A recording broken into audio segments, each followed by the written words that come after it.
내 형제의 소나 양이 길 잃은 것을 보거든 못 본 채 하지 말고 너는 반드시 그것들을 끌어다가 내 형제에게 돌릴 것이요.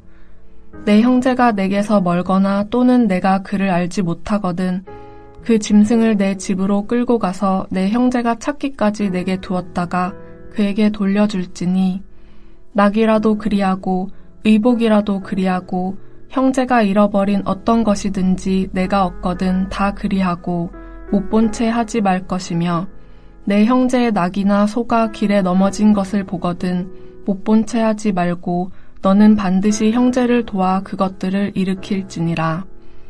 여자는 남자의 의복을 입지 말 것이요 남자는 여자의 의복을 입지 말 것이라. 이같이 하는 자는 내 하나님 여호와께 가증한 자이니라. 길을 가다가 나무에나 땅에 있는 새의 보금자리에 새 새끼나 알이 있고 어미새가 그의 새끼나 알을 품은 것을 보거든 그 어미새와 새끼를 아울러 취하지 말고 어미는 반드시 놓아줄 것이요 새끼는 취하여도 되나니 그리하면 내가 복을 누리고 장수하리라. 내가 새 집을 지을 때에 지붕에 난간을 만들어 사람이 떨어지지 않게 하라. 그 피가 내 집에 돌아갈까 하노라. 내 포도원에 두 종자를 섞어 뿌리지 말라. 그리하면 내가 뿌린 씨의 열매와 포도원의 소산을 다 빼앗길까 하노라. 너는 소와 나귀를 결의하여 갈지 말며 양털과 배 실로 섞어 짠 것을 입지 말지니라. 너희는 너희가 입은 겉옷에 내 귀에 술을 만들지니라. 신명기에 기록된 율법들은 주제별로 모아놓은 것이 아니기에 다양한 율법들이 다소 산만하게 나열되고 있습니다. 오늘 본문을 보면은 5가지 주제를 다루는 율법들이 소개되고 있습니다. 1절에서 4절까지는 내 형제의 소나 양이 길 잃은 것을 보거든 그리고 소와 양뿐만 아니라 나귀나 의복, 형제가 잃어버린 그 어떤 것들에 대해서도 발견했을 때 못 본 채 하지 말고 주인에게 찾아 돌려주도록 합니다. 그리고 형제의 낙이나 소가 길에서 넘어진 것을 보았을 때도 모른 채 하지 말고 형제를 도와 함께 일으켜 주도록 요구합니다. 본문에서 등장하는 형제는 가깝게는 친척을 의미할 수도 있고 멀리는 자신의 동족 이스라엘까지도 포함할 수 있습니다. 그런데 길에서 섭득한 소, 양, 나귀, 의복 등을 주인에게 찾아서 돌려준다는 것은 아마도 가축이나 옷의 주인이 누구인지를 이미 알고 있는 것처럼 보입니다. 이 율법에 따르면 하나님은 이스라엘 백성들이 가나안 땅에 살 때 서로의 관계를 어떤 관계로 보도록 요구하고 있습니까? 형제 관계로 보고 형제의 어려움에 대하여 못 본 채 하지 말도록 요구합니다.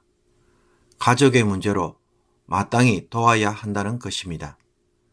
그리고 5절에서 남자가 여자의 의복을, 여자가 남자의 의복을 입는 것에 대하여 금합니다. 의복이라고 번역된 이 말은 켈리로서 본래는 기구, 그릇, 물건을 뜻하는 말입니다. 그러므로 의복뿐만 아니라 장신구로도 번역이 가능합니다. 남녀가 의복을 반대로 입는다는 것은 당시 가나안 풍습을 따르는 일이었습니다.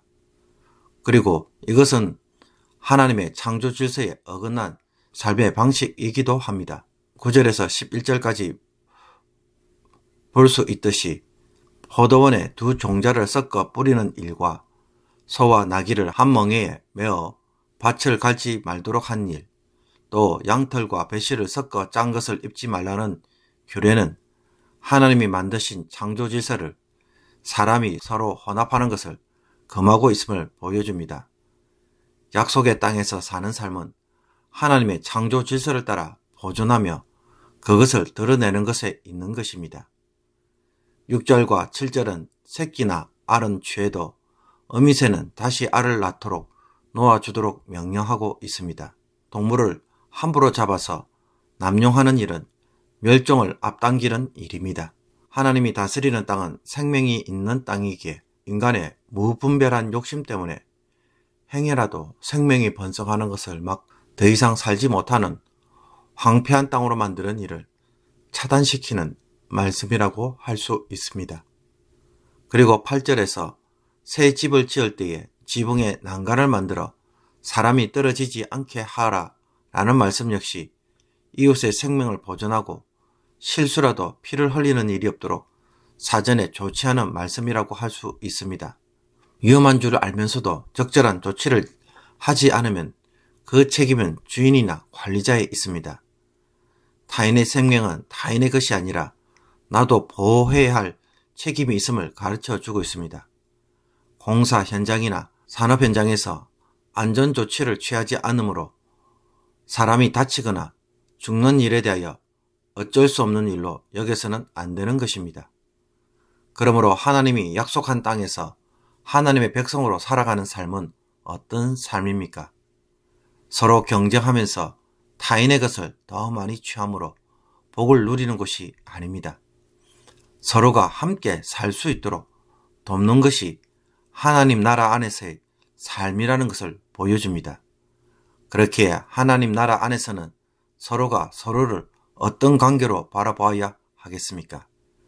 남이 아니라 형제, 즉 가족으로 바라보고 살아갈 것을 요구하고 있는 것입니다. 가족이기에 어려움을 당한 이웃을 보고도 귀찮다고 할 수 없습니다. 나와 상관이 없다고 내게 이익이 되지 않는다고 해서 무관심해서는 안 되는 것이 하나님 나라 안에서의 삶이고 하나님의 백성의 마땅한 도리입니다. 형제가 잃어버린 것들을 발견하면 돌려주고 이웃이 도움을 호소하면 힘껏 도와주어야 하는 것입니다. 더 나아가 이웃의 안전까지도 배려하는 모습이 있어야 하는 것입니다. 잃어버린 물건들을 돌려주는 것은 선한 일로만 바라볼 것이 아니라 이웃의 삶과 생명에 대하여 내가 가족의 마음으로 함께 지켜주고 보호하는 것입니다. 그래야 생명으로 가득한 땅이 되는 것입니다. 내 욕심대로 다 차지하고 다 누리고 모든 것을 소비하는 것은 이웃과 주변 환경의 생태계를 파괴시키는 일입니다. 이와 달리 창조 질서를 따라 자신과 주변 환경을 보존하고 그 질서를 통해 모든 것이 풍성하도록 하는 것이 하나님 나라 안에서 우리가 살아가야 할 삶의 모습인 것입니다. 그래서 12절에 너희는 너희가 입는 겉옷에 내 귀에 술을 만들지니라고 말씀하시는 이유가 무엇입니까? 하나님이 주신 이 율법과 언약에 대하여 이스라엘 백성들이 늘 잊지 말고 기억하며 순종하라는 것입니다. 오늘 우리가 이 말씀을 삶에 적용할 때 우리는 이 율법을 문자 그대로 적용하기는 어렵습니다. 한국의 경우 때론 길에서 우연히 주운 물건을 곧바로 경찰서에 주지 않고 본인이 오랫동안 소유하게 되면 어떻게 됩니까? 카페에서 누가 지갑을 흘린 것을 보고 주운 뒤에 주인이 몰라서 내가 며칠 동안 들고 있었습니다. 그런데 누가 신고하기를 내가 가져갔다고 신고하면 어떻게 될까요? 점유 이탈물 횡령죄로 도리어 1년 이하의 징역이나 300만 이하의 벌금을 받을 수 있다고 합니다. 그래서 때론 오해를 받지 않기 위해 아예 손을 대지 않고 그대로 두는 것이 더 나은 경우도 있습니다. 그러므로 우리가 구약의 율법을 묵상할 때 문자 그대로 지키는 것에 대해서는 신중해야 할 이유가 바로 여기에 있습니다. 문자 그대로 지키기보다는 율법이 말하는 의도를 알고 순종하는 것이 필요한 것입니다. 그러므로 오늘 말씀을 통해 우리에게 주시는 교훈은 이웃의 물건이나 생명에 대하여 내 가족의 일처럼 보고 돕는 것이 필요하다는 것입니다.